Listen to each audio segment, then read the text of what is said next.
大家好，我是小丽。我们今天来做一道螺丝椒小炒肉，香辣又下饭，一起来看一下。准备适量的猪肉，切成薄片。准备适量的螺丝椒和蒜末。螺丝椒清洗干净以后，切掉尾部，可以用刀这样压一压，或者拍一拍都可以。再斜刀切成块。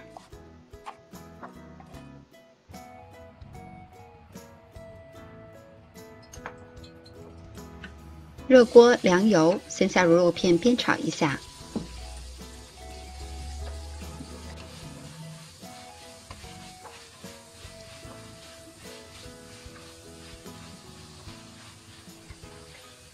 炒到肉片变色了以后，先盛出来备用。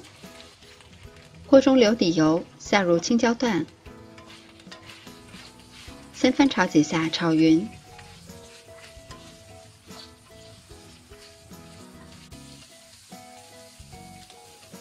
辣椒炒匀了以后，再摊平，煎一下。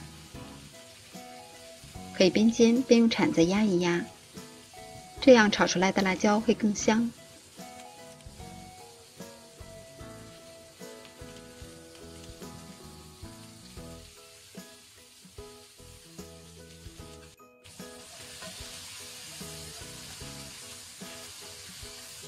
一直煎到青椒有一些变色变软，再放入蒜末，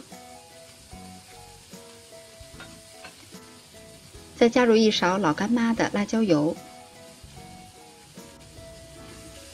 翻炒均匀，炒出香味儿。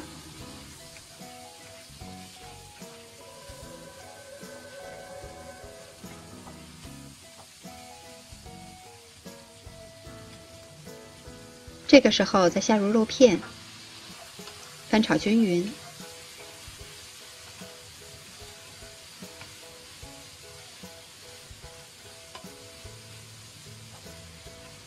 炒匀了以后，来调一下味儿，加入1勺生抽，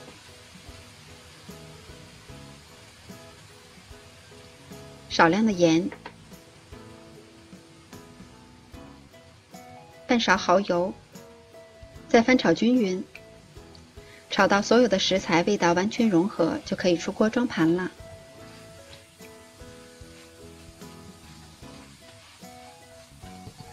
这样做出来的辣椒炒肉，辣椒的香味会更浓，肉片呢一点都不老，滑嫩又入味儿。喜欢的朋友也试一下吧。我是小丽，喜欢我的视频请关注留言，感谢您的收看，明天见。